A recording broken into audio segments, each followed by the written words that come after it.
Hi everybody, it's Nicholas Ashbaugh. Welcome to a very special forecast for the fire signs. We're going to be looking at Aries, Leo, and Sagittarius with a focus on love and relationships. I'll be doing this for fire, earth, air, and water, so you can see all of those playlists below. Right now, let's take a look at what's coming through for the fire signs for the month of July. This is your relationship forecast. We'll pull one card for each of the signs. All right.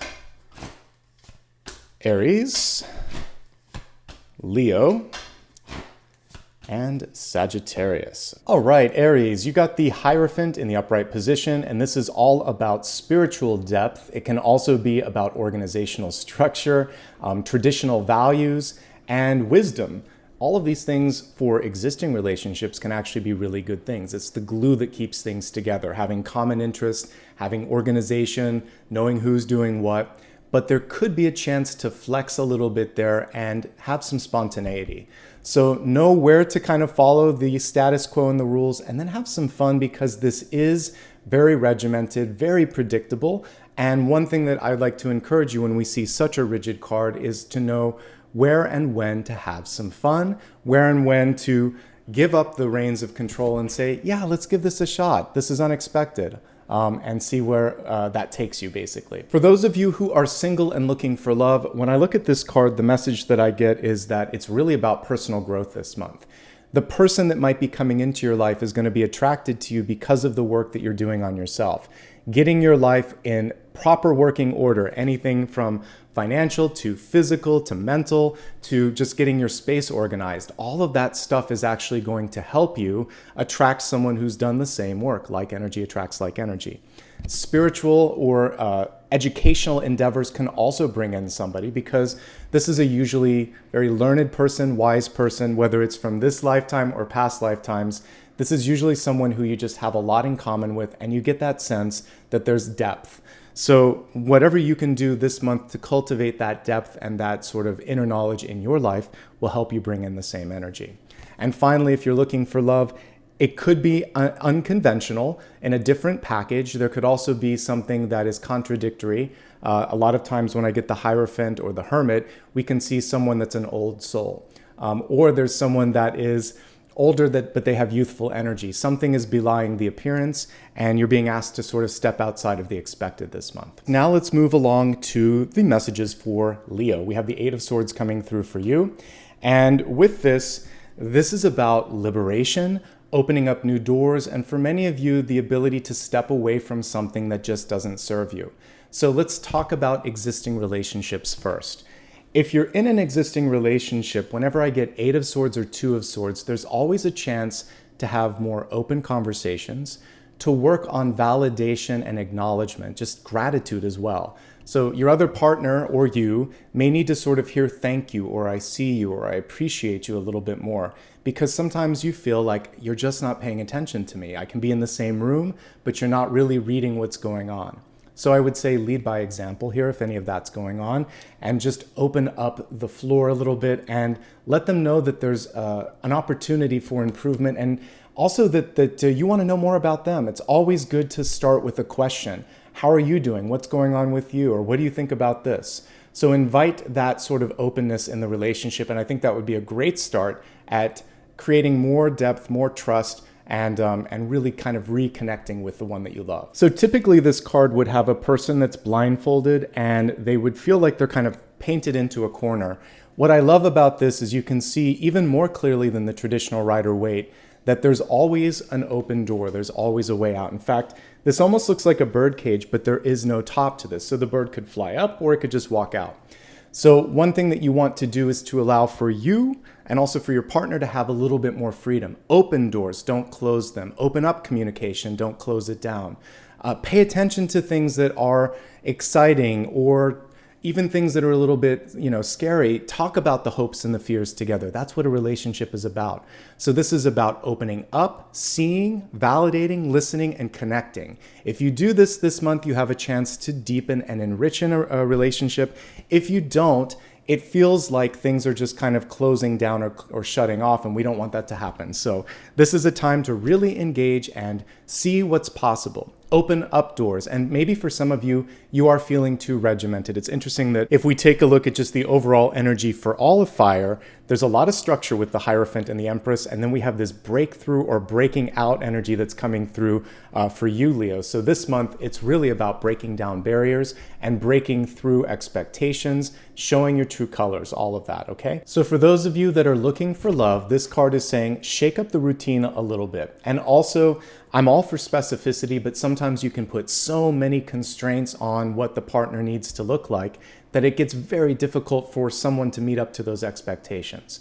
So this is about really putting the focus on, I would even go so far as saying other endeavors in your life, not unlike what Aries is doing here with the Hierophant, creating structure, getting involved in organizations or activities that bring joy, knowing that that can actually bring this figure into your life. Because what you've been trying or what you've been doing, it's either reaching a stalemate or what you're focusing on, this ideal partner, it may not be what the universe wants to present at this moment in time.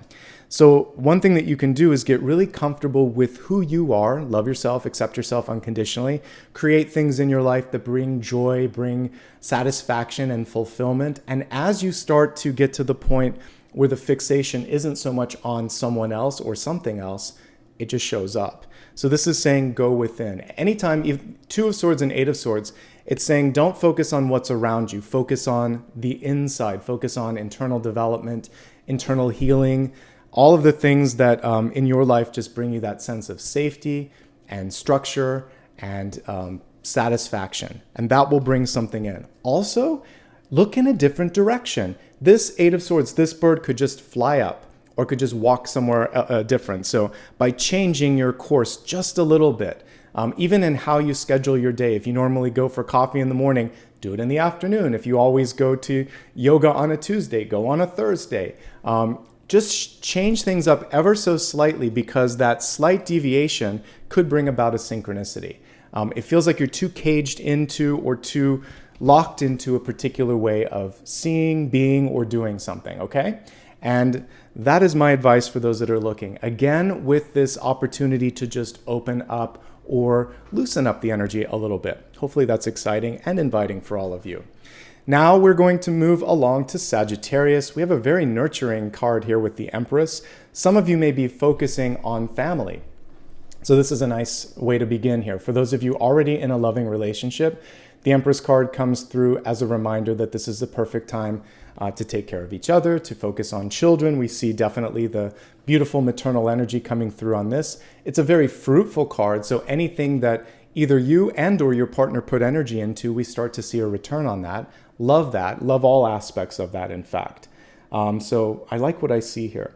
If we look really closely at the card, we can see a little bird in the corner, and this is reminding you to not neglect, to not take for granted the importance of communication. And especially for those of you that are parents, making sure that you're connecting as partners as well, because it all began with the partnership, and together you're going to make even better parents.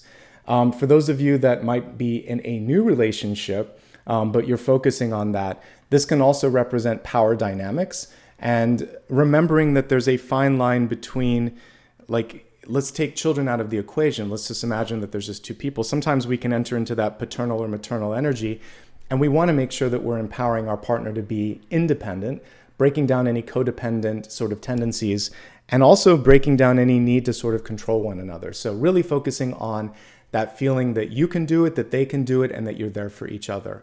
It's a pretty good card overall, though, because this just shows me just strength and nurturing and loving energy. So I like what I see in existing relationships. You may also be focusing a little bit on parental healing. So for those of you that maybe have an estranged connection, or you've lost a parent, or just not always communicating the way that you wanted to, there's a chance here to improve that. And that invariably is going to help you with your other relationships in your life, okay? Now let's move on to those of you that are single and looking. Any Sagittarius that are single and looking, the message here is kind of interesting. First and foremost, you are coming across as really strong. You might also be bringing in a really strong personality. This is the same message that I was getting here for Aries, because these two cards are very similar, very control-oriented, very structured, very control, very structured. This one's a little bit more nurturing. So one thing that I'm picking up on is that for many of you, you might play the role of caretaker, teacher, nurturer, and that can also attract people that need attention or need to be helped. One thing that I would say this month is don't be afraid to say, I'm ready and willing to receive love and nurturing and support myself. Part of that is, again, by stepping back and not feeling like you need to fix or advise or help every single person around you. All right, everyone, that brings this reading to a close. Do me a favor, hit the thumbs up and also leave a comment below. Let me know what you enjoyed. Let me know what types of videos you'd like to see in the future.